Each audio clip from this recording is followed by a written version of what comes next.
My dear friends, welcome back to BSpice. In this session, we'll focus on HVAC fundas.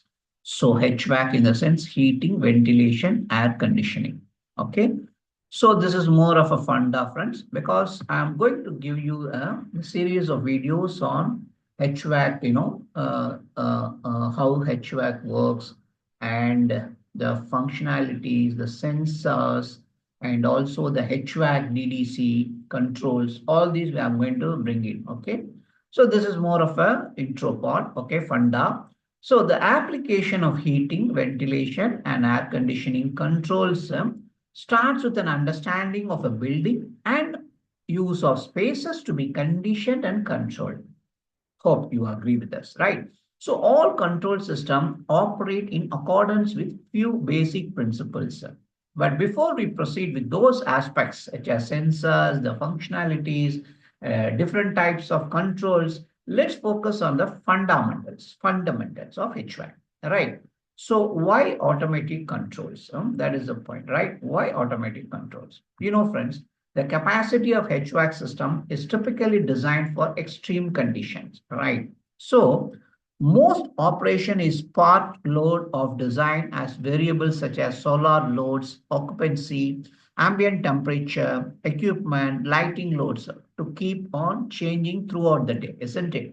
So deviation from the design shall result in drastic swings or imbalance since design capacity is greater than the actual load in most operating scenario.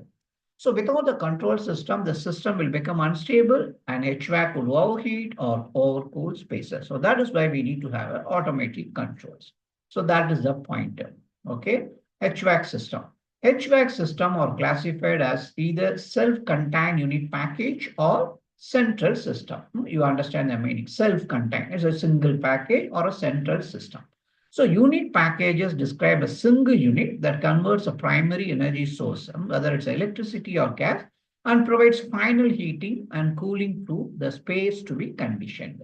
So examples of self-contained packages, of course, a rooftop HVAC system, air conditioning units for room, and air-to-air heat pumps. With central system, the primary conversion from fuel, such as gas or electricity, takes place in a central location with some form of thermal energy distributed throughout the building of the facility. So this is about the basics. And of course, central system are a combination of central supply system and central supply subsystem and a multiple end use system. This is very important.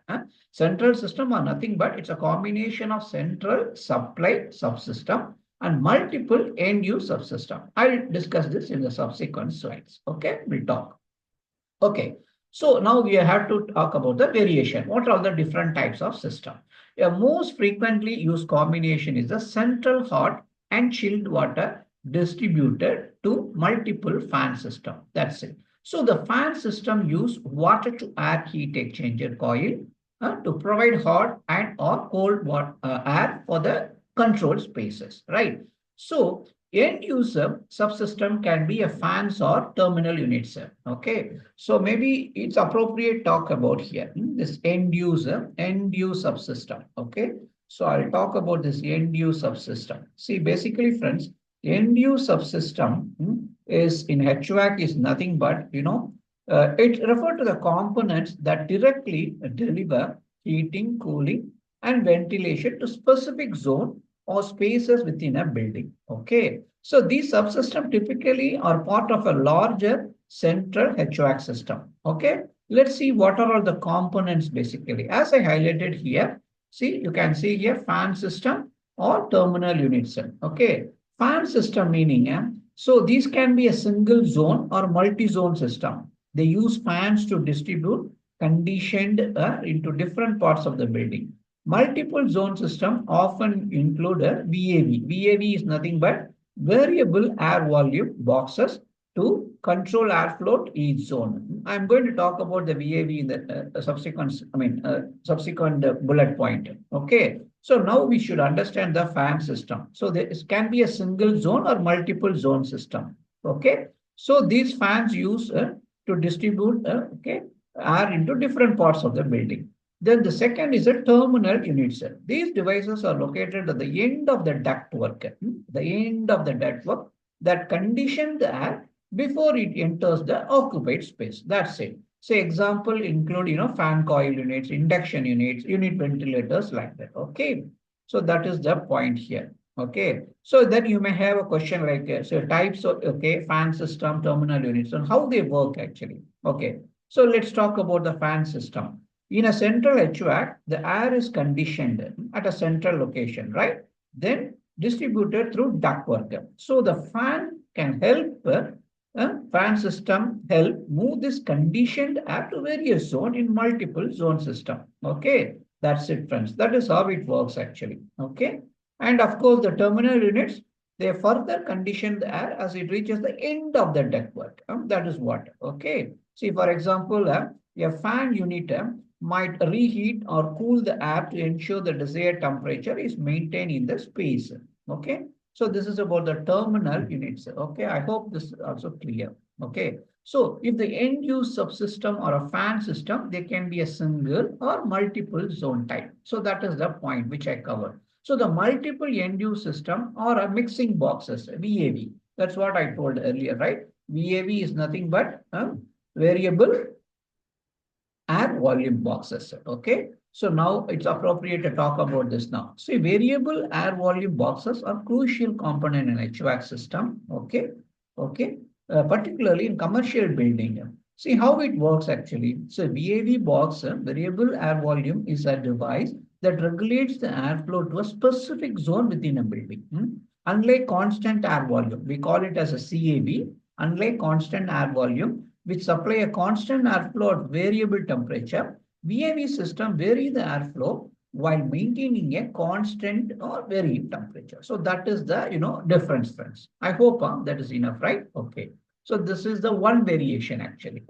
So most frequently used combination is central hot and chilled water distributed system. Now we have another combination wherein the central supply and end use zone system is a chiller and central chiller and boiler for the conversion of primary energy, as well as central fan system to deliver hot and cold air. This is the central chiller and boiler. Okay. So this typical of use in large, multi-storied building where access to outside air is more restricted. So typically, central system have a lower operating cost, of course, but have a complex control sequence. Of course, when comparing with our own, instrumentation complexity, but this is nothing actually. But what I meant here is, with the as per the HVAC standard, this it will have a complex sequence. Okay, I hope this is all clear. Okay, now let's see how this works actually. Of course, I'm not going to talk about the functionality of each thing. I'll focus more on the components basically. Okay, components in the sense refrigeration compressor. Okay, it can be of reciprocating or a screw or whatever is that. And a shell and tube heat exchanger, that is a evaporator basically for chilled water production. And we have a shell and tube heat exchanger condenser, that is for heat rejected in water-cooled configuration, and of course the cooling tower to reject the heat of the condenser water, and expansion valve between the condenser and the evaporator. So these are the basic components, friends. See, basically when you talk about the functionalities or how it works, see the supply air, the air is coming here and it is going through this cooling coil, and after that it goes to the, chilled water system, and from there it goes to the evaporator, and from the evaporator it goes to the refrigerant, then it get condensed, then after that going to the cooling tower. So this is the whole sequence actually. We are not going into the detail of each and every aspects of this because it's beyond the, what do you call the, beyond the, topic actually. Of course, if anybody want, you can comment. I will explain how each functions is working actually, right? So let's go into this. So now the very important aspects, what parameters from instrumentation point of view, this is important actually. What parameters are controlled here? Okay. So let us start with this first. Basically, there are four parameters, friends. Only four parameters basically. So yeah. So now let's see temperature. I don't know whether you are aware of this ASHRAE. This is nothing but American Society of Heating, Refrigerating and Air Conditioning Engineers. So this standard 55 1992 suggests the following temperature ranges for overall thermal comfort. So basically, season, winter or summer, clothing, heavy slacks, long sleeve shirts and sweaters, and summer light slacks and short sleeve shirt. Yeah. Optimum temperature for winter 22-degree to 71-degree Fahrenheit. 22-degree centigrade and 71-degree Fahrenheit. And you have a optimum temperature for summer 24.5 degrees C and 76-degree Fahrenheit. Then the temperature range basically 20 to 23.5 and 68 to 75. And here 23 to 26 and 73 to 79. So this is as per the standard, friends. Okay, this is the following temperature ranges for overall thermal comfort. So that is the temperature. Of course, I'm going to talk many more on this temperature. One moment. Yeah. Okay. So the ASRF already I talked actually. Okay. Right. Then, yeah. See, what is a, okay. While no single environment can be judged satisfactorily by everybody, it varies between people, right? Region and countries. So uniformity of temperature is important to comfort. So the temperature should not vary within a single zone or change suddenly or drastically. So that is the point we should take care. So that is about the temperature. Now we have humidity. Okay. Again, this is also with this ASHRAE standard. 55 1992 recommends relative humidity to be maintained between 25 and 60% basically. 25 and 60%. Maybe before that, what is humidity? Humidity is the presence of water vapor in air, right? And it affects the human comfort. So this ASHRAE 5592 recommends the relative humidity to be maintained between 25 and 60%. So usually air is humidified between 25 to 45% during winter and dehumidified to below 60% during summer. So that is why the 25 and 60%. Okay. So any figure outside this range shall produce a discomfort and indoor air quality problems. So that's about the humidity. Okay. Then we have a ventilation. So this again, ASHRAE 60 to 99, ventilation for acceptable indoor air quality recommends minimum ventilation rates per person in the occupied spaces. Okay. So in many situations, friends, local building codes stipulate this amount of ventilation required for commercial building and work environments. So the recommended value of outside air is typically 20 CFM, cubic feet per minute for each component. Okay, that is the point here. Okay, so that's about the ventilation. Of course, the ventilation rate specified by ASHRAE effectively dilutes the carbon dioxide and other contaminants created by respiration and other activities. Okay, and of course that and all beyond the beyond the subject. Let us not go into that. Then a pressure. So basically the pressure typically, we have to maintain a positive pressure of 0.01 to 0.05. Okay, that is the recommendations. Okay, friends, slightly positive pressure. So that's about, basically these are the four parameters, temperature, humidity, ventilation, and pressure. So that's it. Then control strategies. Okay, control strategies. Okay, so I'll talk about the control strategy. Simplest control in HVAC is cycling. Cycling means on and off, right? To meet pot load condition. So if building needs half the energy, only half the energy, then the system is designed to deliver. The system runs about for 10 minutes and turns off for 10 minutes. That's how it goes and cycle again. So as a building load increase, the system runs longer and its off period is shorter. So that is the point, friends. I hope this is clear, right? This is about the simplest control. An alternate method of control under pot load condition is staging. Staging in the sense several small units, 4 units of 25% capacity are installed instead of one large unit. That is the point actually, right? See, for example, when condition called for half the design capacity, only 2 units operate. At 60% load, 2 units are base loaded, meaning run continuously. And the third unit swings, meaning it is either cycled or modulated as needed.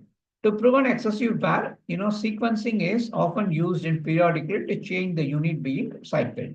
To continue our example, for example, at 60% load, assume we have to unit 1 or unit 2 to be base loaded, and unit 3 has just cycled on. So when the cycling portion of the load is satisfied, unit 1 cycle off and unit 2 and 3 become base loaded. So when more capacity is needed, unit 4 cycles on and so on. So that is the control strategy adopted here, friends. Okay. So I hope this is also clear, right? Okay, maybe you may ask some questions here. See, what is the problem? See, there is one problem with the short cycling actually.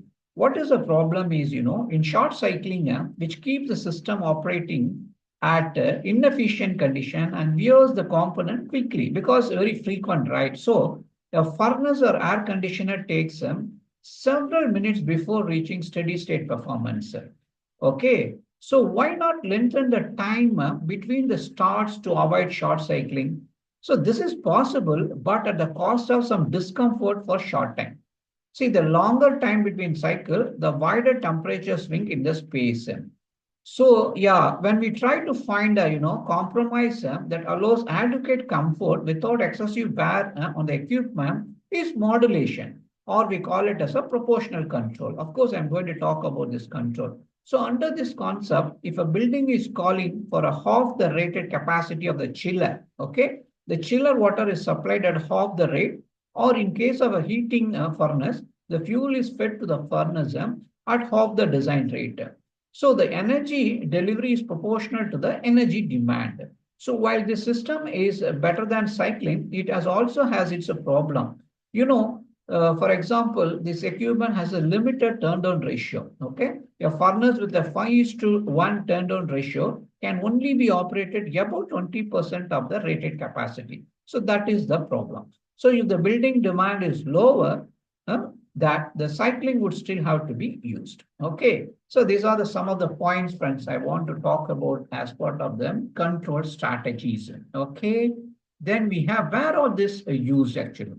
HVAC equipment and controls located in main mechanical room include chiller, boiler, hot water generator, heat exchanger, pumps, etc., and air handling units, individual room controls.